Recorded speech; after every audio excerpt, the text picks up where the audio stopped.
그날 우체통을 열었을 때 낡은 봉투 하나가 들어 있었습니다. 모서리가 닳고 잉크는 발에 있었지요. 보낸 사람 안에는 익숙한 이름이 적혀 있었습니다. 윤정수. 같은 동네에서 살았고 국민학교 다닐 때 단짝 친구였던 친구의 이름이었습니다. 그런데 그 친구는 40년 전 내 남편과 함께 사라졌던 사람이었습니다. 손끝이 얼었습니다. 누가 장난을 치는 건가?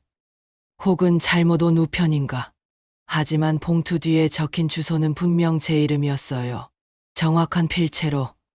마치 지금도 제 옆에서 살고 있는 사람처럼요. 편지를 열자 종이 안쪽이 노랗게 변해 있었어요. 첫 문장은 이렇게 시작됐습니다. 영희야, 그날의 진실을 이제는 너에게 말해야 할 것 같아. 심장이 한번 세게 뛰고 세상이 멈춘 듯 했습니다. 내 남편이 세상을 떠난 지 벌써 10년. 그런데 왜 이제 와서 이런 편지가 오는 걸까? 정숙이는 죽은 줄 알았는데 손이 떨려서 글씨가 흐릿하게 보였습니다. 편지 속에서 오래된 향수 냄새가 났어요. 결혼 전 우리가 함께 일하던 공장의 비누 냄새 같았어요. 나는 조심스레 편지를 접어들고 의자에 앉았습니다. 그 순간 머릿속에 스쳤습니다. 40년 전 그날, 정숙이와 남편이 함께 사라진 이유, 그날 아무 말도 남기지 않고 떠났던 두 사람, 그리고 남편이 다시 돌아왔을 때 결코 입을 열지 않았던 비밀. 영희야, 진실을 알려줄게. 그날 너는 모르는 일이 있었어? 거기서 끊겨 있었습니다. 줄엔 덧붙여져 있었어요. 이 편지가 내 손에 닿을 즈음 나도 진실을 마주하고 있을 거야. 그날 밤 저는 잠을 이룰 수 없었습니다. 한밤중 거실 불빛 아래에서 편지를 수십 번이나 읽고 또 읽었어요. 문장의 틈마다 무언가 숨어 있는 것 같았어요. 남편이 왜 말하지 않았을까?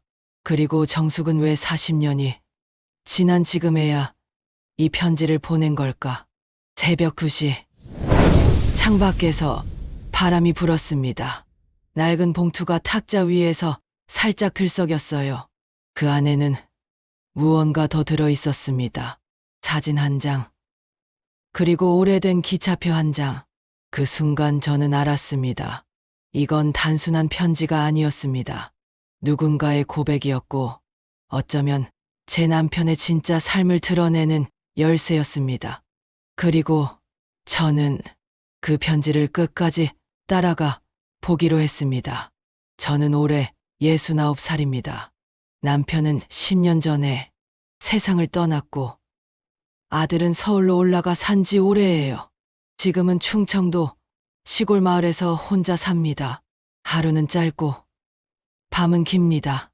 낮에는 밭을 메고 저녁에는 라디오를 듣습니다. 라디오 사연을 들을 때마다 늘 생각했어요. 다들 참 파란만장하게 살았구나. 그런데 내 인생도 돌아보면 그렇게 다르진 않더군요. 남편을 처음 만난 건 20살 봄이었습니다. 공장 기숙사 식당에서 밥을 푸던 날이었죠. 그는 기계실에서 일하던 정직한 사람이었어요. 말이 없고 눈이 참 맑았어요. 그 눈빛에 마음이 끌렸습니다.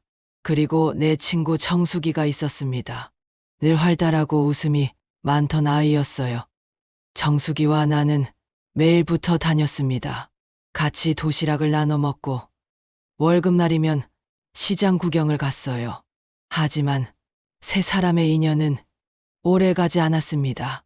그때는 몰랐어요. 정숙이의 웃음 뒤에 어떤 그림자가 있었는지. 결혼 후 남편은 변했습니다. 공장에서 일해서는 돈을 못 벌어. 남편이 생각한 것이 장사였습니다. 동네 슈퍼를 인수했어요.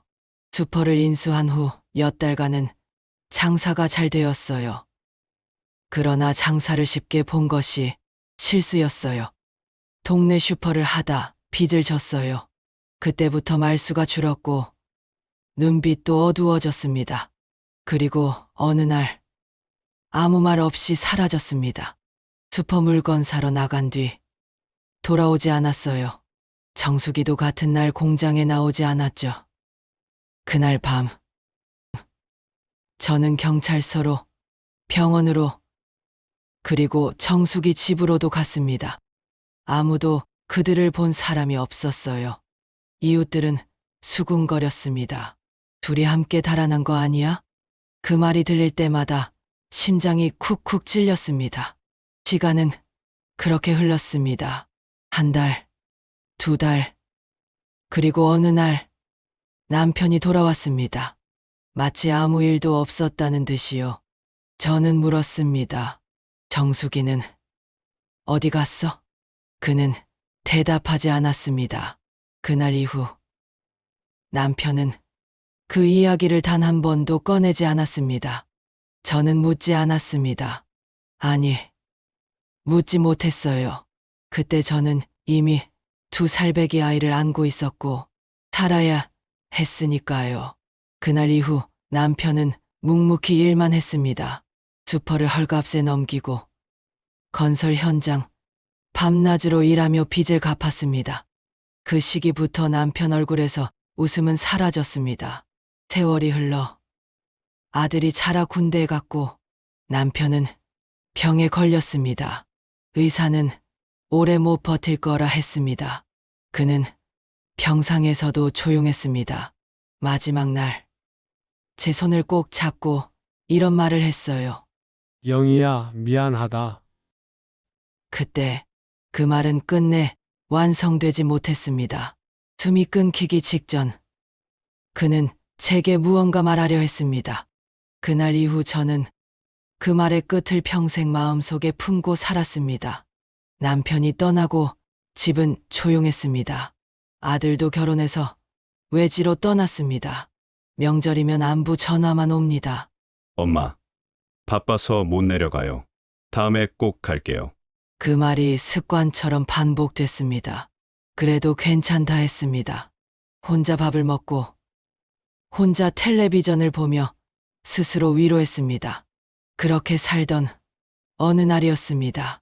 그날도 여느 때처럼 우체통을 열었는데 낡은 봉투 하나가 들어 있었습니다. 모서리가 닳고 잉크가 바랜 그 편지. 보낸 사람 윤정숙.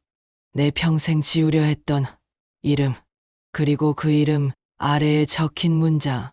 영희야, 이제는 진실을 말해줄 때가 된 것 같아. 그 한 줄이 내 세상을 멈추게 했습니다. 편지를 펼쳤습니다. 글씨는 삐뚤삐뚤했지만 한 문장 한 문장에 힘이 느껴졌어요. 정수기는 이렇게 시작했어요. 영희야, 그날의 일을 미안하게 생각한다. 하지만 오해하지 말아줘. 나는 내 남편을 데려간 게 아니라 그를 살리기 위해 함께 떠난 거야. 그 한 줄에서 숨이 멎었습니다. 살리기 위해 떠났다니 무슨 말이냐고 속으로 되물었어요. 편지엔 그날의 이야기가 적혀 있었어요. 40년 전 남편이 뒷 때문에 사채업자들에게 쫓기고 있었다고 했어요. 그들은 내가 일하던 공장 앞까지 찾아왔고 정수기와 내가 함께 있던 날 남편은 나를 끌어안고 이렇게 말했다고 했대요. 영희야, 잠깐만 기다려. 금방 해결할게. 그 후 남편은 정숙에게 도움을 청했다고 했어요. 내가 죽을 수도 있다. 영희에게 이 사실을 절대 알리지 말아 달라고 애원했다고 합니다. 정숙이는 남편을 데리고 부산으로 도망쳤다고 했어요. 그리고 3개월 뒤 남편이 빚을 모두 갚고 돌아오겠다고 약속을 했는데 하지만 남편은 돌아오지 않았대요. 정숙이는 말했습니다. 그는 너를 떠난 게 아니라 널 지키어 떠난 거야. 그 문장을 읽는 순간 나는 손끝이 떨렸어요. 평생 품고 있던 의심이 한순간에 무너졌습니다. 그럼 왜 남편은 끝내 아무 말도 하지 않았을까? 그가 돌아왔을 때 그 침묵, 그 눈빛의 이유가 이제야 조금 이해됐어요. 편지는 거기서 끝나지 않았어요. 영희야, 나도 그때 너에게 거짓말을 했어. 그때 비밀은 아직 남았어. 편지의 마지막엔 두 번째 편지는 내가 살았던 고향집 집 벽장 속 앨범 안에 있어. 라는 문장이 적혀 있었어요. 나는 다음날 새벽, 나와 정숙이가 살았던 고향 마을로 향했어요. 그곳은 이미 오래전 폐가가 된 집이었어요. 벽지엔 곰팡이가 피어 있었고 바람이 불 때마다 창문이 덜컹거렸어요. 벽장을 열자 낡은 앨범 하나가 나왔습니다. 앨범 표지엔 1978년 여름이라는 글씨가 쓰여 있었어요. 페이지를 넘기자 사진들이 있었어요. 그 안에 젊은 내 남편, 그리고 애를 안고 있는 정숙이가 서 있었어요. 그리고 뒷면에는 이렇게 적혀 있었어요. 우리의 아이 영희에게 미안하다. 그 순간 세상이 멈췄습니다. 나는 그날 밤 앨범을 들고 돌아왔어요. 머리가 복잡했습니다. 남편과 정숙이 사이에 아이가 있었다는 건가요? 40년 동안 나는 아무것도 모르고 살았던 건가요? 그날 밤은 잠을 이루지 못했습니다. 이튿날 새벽 앨범 사이에 끼워진 봉투 하나를 발견했습니다. 거기엔 짧은 편지가 들어 있었어요. 영희야, 나 용서받을 수 있을까? 그 아이는 우리의 피가 아니야. 그날 나는 한 생명을 살렸어. 편지에는 이렇게 이어졌어요. 그날 밤 남편은 슈퍼 근처 천막에서 울고 있던 갓난아기를 발견했대요. 부모는 이미 도망쳤고 아기는 열에 시달리고 있었다고 했어요. 남편은 아기를 들쳐업고 정숙이에게 달려갔대요. 이 아이를 살려야 해. 제발 도와줘. 정숙이는 아기를 품에 안았고 두 사람은 그 아이를 숨기기 위해 함께 도망쳤던 거예요. 그 아이는 결국 병으로 죽었고 남편은 그 죄책감에 평생 입을 닫고 살았던 거예요. 그때 깨달았어요. 남편의 침묵은 죄의식이 아니라 슬픔이었어요. 그는 나를 속인 게 아니라 나를 보호한 거였어요. 정숙이는 편지 마지막에 이렇게 썼어요. 영희야, 그가 마지막까지 널 사랑했어. 하지만 자신의 약함을 끝내 용서하지 못했어. 그 문장을 읽으며 나는 울었습니다. 그토록 미워했던 남편이 사실은 가장 따뜻한 사람이었음을 이제야 알게 된 거예요. 며칠 뒤 정숙이의 소식을 들었습니다. 세상을 떠났다고 했습니다. 마을 사람들은 그녀가 죽기 전 매일 우체통 앞에서 누군가를 기다렸다고 했습니다. 아마 나였겠죠. 정숙이의 장례식장엔 아무도 없었어요. 저는 사진 앞에 앉아 조용히 말했어요. 정숙아, 이제 알았어. 고맙다. 그날 밤 집으로 돌아오는 길에 하늘이 유난히 맑았어요. 별빛이 눈물처럼 흩어졌습니다. 며칠 후 정숙이의 유품 중 하나가 제게 전달됐습니다. 작은 상자 안에는 오래된 목걸이 하나와 마지막 짧은 쪽지가 들어 있었어요. 영희야, 사실 그 아이의 이름은 너와 같은 이름이었어. 우리는 그날부터 영희를 지키기로 약속했었어. 그 아이는 세상을 떠났지만 살아서 더 많은 사랑을 받길 바랬어. 그 말을 읽고 저는 오래도록 울었습니다. 그 아이의 이름이 내 이름이었다니. 남편과 정숙이는 내 삶을 위해 자신의 비밀을 묻었던 거였어요. 그들은 떠났지만 그들의 사랑은 나를 지켜줬던 거예요. 남은 생을 위하여. 그 후로 저는 매일 새벽 편지를 읽습니다. 정숙이의 글씨, 남편의 글씨, 그 글자들이 내 인생을 다시 써주고 있는 것 같아요. 아들은 아직 모릅니다. 그가 언젠가 이 편지를 읽게 될 날이 오겠지요. 그때 말할 겁니다. 아버지는 나쁜 사람이 아니었단다. 그는 사랑할 줄 아는 사람이었다. 이제 저는 용서했습니다. 정숙도, 남편도, 그리고 오랫동안 미워했던 제 자신도요. 가끔 바람이 불면 편지지를 펼쳐봅니다. 그때마다 잉크 냄새가 다시 피어납니다. 그리고 문득 웃음이 나요.